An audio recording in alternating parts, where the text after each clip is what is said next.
Will the Baltimore Ravens have another amazing season with a number 1 seed ahead of them, or will they take a step back this year? We're going to discuss all of that in our early and reckless predictions. What's going on, LBHT crew? I'm Jose, that's B. We're here for another video for you guys, giving our early predictions on the season. We know who the opponents are, and since we know who the opponents are, let's discuss what the Ravens are going to do with those opponents this year. Yeah, it seems like the Ravens wrapped up their offseason, I don't know, like a week into March or something. So I feel safe giving our record predictions at this point. Don't think there's going to be too much change in terms of the roster. I mean, everybody's waiting for June 1st, but I don't think anybody they sign after June 1st is gonna move the line, as it were. So we can go ahead and bring up their opponents. Not the schedule. The schedule has not been released yet because the NFL likes to make everything a big event. But here are their opponents for the 2024 season. All right. So, of course, we have our division opponents twice a year. So that goes without saying. The Steelers, no matter what, we always have a tough time with them. I don't even think we beat them last year, right? Didn't they sweep us? Yeah. And then it looks like you're playing the NFC East and the AFC West. And you're going to throw in a little Tampa Bay for you, too. And the Houston Texans. All right, so let's start with our division. The Steelers, I always pick us to split with the Steelers. This is kind of how things go, whether we're a better team or not. They always play us tough, and they are a much better team this year, whether it's going to be Russell Wilson at quarterback or Justin Fields. And I just think, it's light years better from Mitch Trubisky. And who's the other one? Mason Rudolph and Kenny Pickett. Yeah, so they're going to be tough, and they have an excellent coach. The Browns, same thing.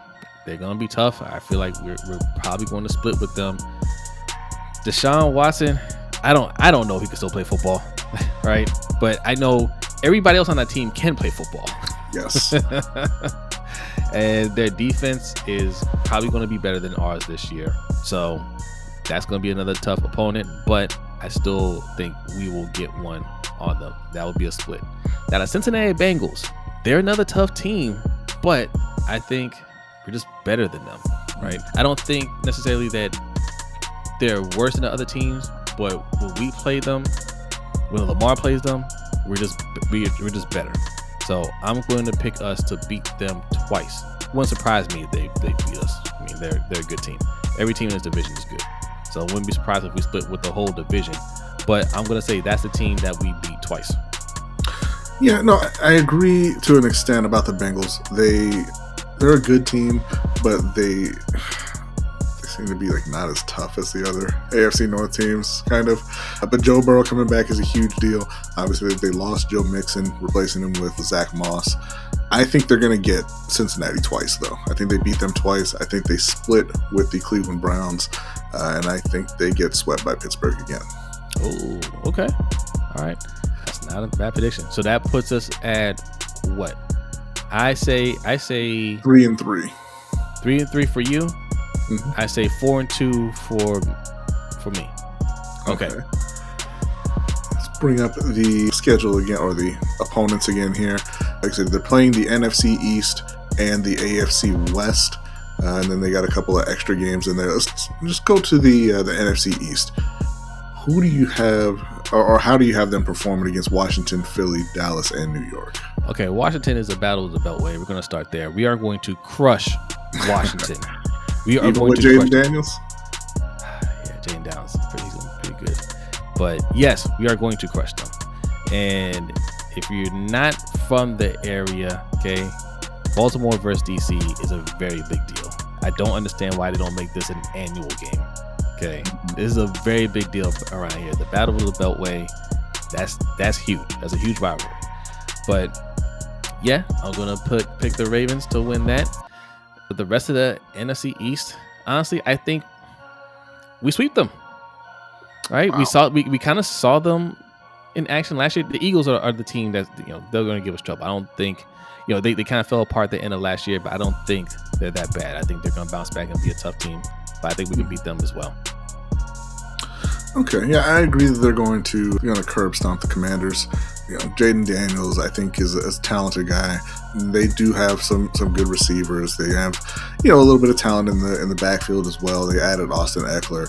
They lost a lot of players on defense, but I think they still have a decent amount of talent there. They have a big time coaching issue though, with Dan Quinn taking over for Ron Rivera, and I think they're more than a year away from really being a competitive team. New York Giants, that's an easy win. Whether it's Drew Lock or Daniel Jones or Tommy Cutlets coming back, it does not matter.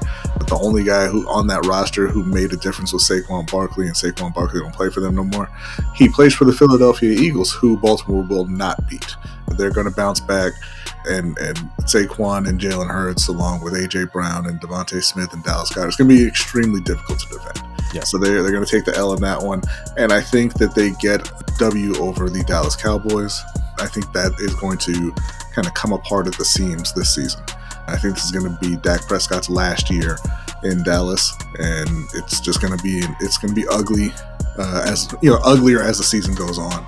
It's just going to all fall apart. They're going to fire their coach. Dak's going to be out. They're going to be kind of resetting following this year. So I have them going 3-1 against the NFC East.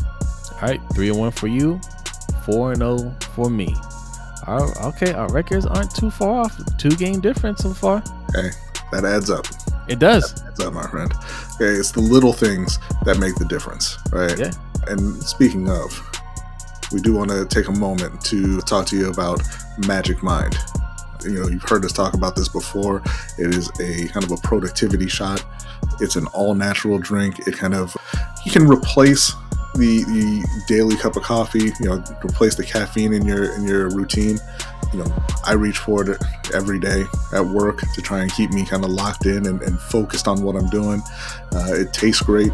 You got the matcha in there. You've got all natural ingredients, the nootropics, you got ashwagandha, you got the cordyceps that they mentioned are not the ones from Last of Us. But yeah, it's a real quick shot. The more you take it, the better it works, and it keeps you focused in on what you're doing. It keeps you very productive. So we always want to kind of give them a shout out and mention that, so that you guys can head to the site and try it out for yourselves. It's a no risk proposition. It's a money back guarantee. If you don't like it, no questions asked. They'll refund you for your order. So yeah, Magic Mind is an outstanding product, outstanding little shot that really helps you along in your daily routine, whether it's just work, whether you're being creative, or whatever you're doing.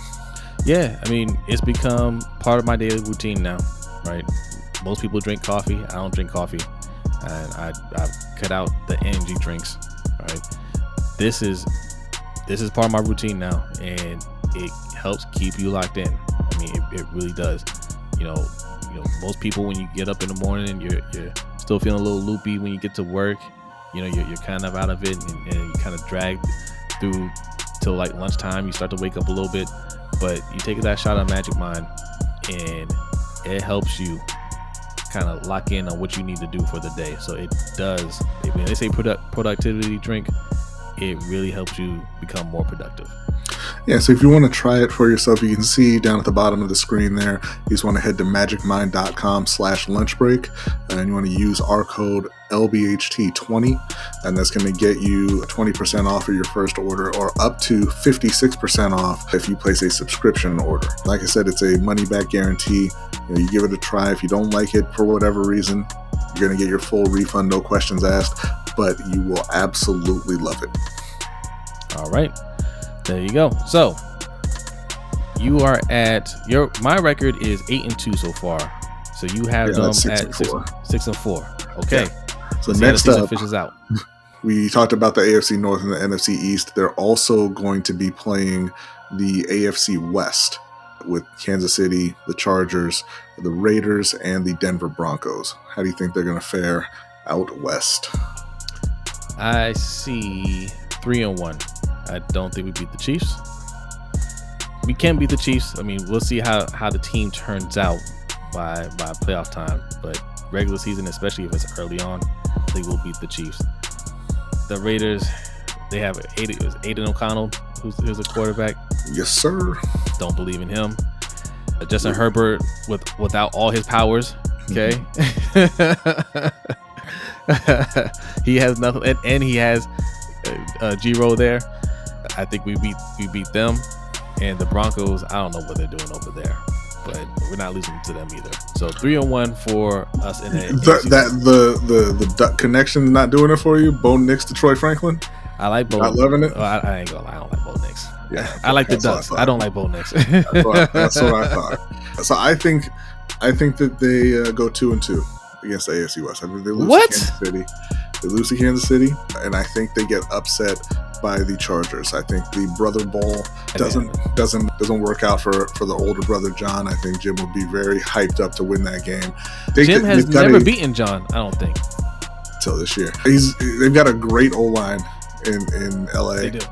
Justin Herbert is one of the best quarterbacks in the league, even though they haven't really cashed in the playoffs. They are lacking in wide receiver talent, but they drafted Ladd McConkey. They drafted Quentin Johnston in the first round last year, and they're hoping for a step forward from him. Yeah, they've got everybody's favorites, J.K. Dobbins and Gus Edwards in that backfield. So I don't know how you're even beginning to downplay what that offense is going to do. And always the Chargers have a ton of talent on defense, and I'm going to say they stay healthy on that side of the ball, and they get a surprise win over the Ravens. Broncos and Raiders, or the Broncos and Raiders, whatever. We don't even need to talk about that. So they're going to go 2-2 against the West. Now, that takes care of just about everybody. They got 3 extra games in there. You got the Buffalo Bills, you got the Houston Texans, and the Tampa Bay Buccaneers. Okay, I think we get 2 out of those 3. Probably take an L to Buffalo. I think we beat the Bucs, and I think we beat Houston. Now I know Houston. CJ Stroud had a great rookie season, and they just added Stephon Diggs, to his weapons. But I still think, the experience that we have. I don't think we're going to have that much of a slide on defense. I think we'll still be a better team overall. Actually, you know what? I said maybe we'll lose to the Bills, but the Bills lost a lot too. They did. So I think we beat the Bills. Tampa might be the team that we lose to. All right, that might be the team that we lose to. But yes, 2 out of 3. So what's that total? I have us losing about, was it 4 games? Hold on. You had them losing 2 in division, none to the NFC East, 1 to the West. So that's 3, and you got them losing 4. You got them going 13-4. 13-4. Okay. So in these last 3, I think they lose to Houston. I think Houston's all hyped up about getting revenge. Young teams love getting revenge for playoff losses in the regular season. I don't think that the Bills can do it, is because, like you said, they lost a ton of talent. Even though they went out and they got Keon Coleman and Curtis Samuels to replace Stephon Diggs and Gabe Davis. We don't know about Keon Coleman. Curtis Samuel is a good player, but he's not Stephon Diggs, obviously. I think that I think they get the win against Buffalo, and Tampa. I don't know whose soul they sold to have the season they had last year, but Dave Canales is gone. I'm not expecting Baker Mayfield to play as well as he did last season. I think the dream is over in Tampa, and obviously Baltimore gets that win. So I've got Baltimore going 10-7 over the course of the season, worse than last year, and maybe not good enough to get them to the playoffs, depending on how things go. It's a very tough division, very tough conference, so we'll have to see how that plays out. Okay, all right. So a 3-game difference between us, but those 3 games make a world of difference. Yeah. So 13-4, we could be fighting for a 1 seed. 10-7, we could be fighting to begin to get into the playoffs. That's crazy, but that's how tight the competition is in the AFC. So that's why we are very critical of the moves that the Ravens make in the offseason, because this is the time to make the changes. Once the season starts, there's very little that you can do outside of trading, and the Ravens don't like doing that either. So this is the time to put the pressure on EDC. Tell them to do what you have to do to fix that O-line, because I don't believe it's fixed. I hope I'm wrong, but I don't think I am. But, we'll wait until June 1st, I guess. Yes, so this is our way too early and reckless predictions. we should have said this at the beginning. Don't get emotional about this. All right. Don't start spamming our comments and saying, what are you guys talking about? You know what you're talking about. You know. We're just having fun with it. Okay. We're going to do another prediction video once we get closer to the season. Once we see what the team actually looks like after training camp and a couple preseason games, and we know who's actually going to be starting on our O-line, then we'll make a full prediction video. For now, we're just having fun. Have fun with us.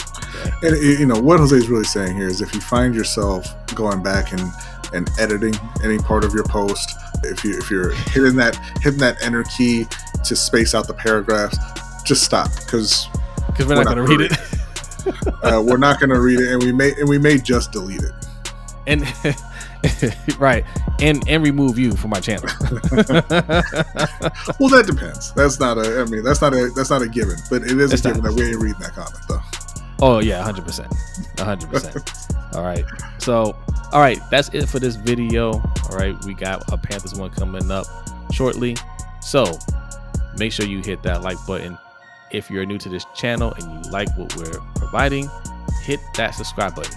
Hit it anyway, okay? Help us get to 2,000 subscribers real quick, okay? Real quick. And then once we're done with that, we got some other goals. Don't worry about it. We're just trying to hit 10,000 real soon, okay? You can help us get there. Hey, listen, if you don't like hearing us ask you to subscribe and help us to get to 2,000, I will promise you this: once we get to 2,000, we'll never ask you to help us get to 2,000 ever again. That's a fact. Ever, okay? Done with. Help us get to 3,000. All right. So that is it for this video. We'll see you in the next one. Peace.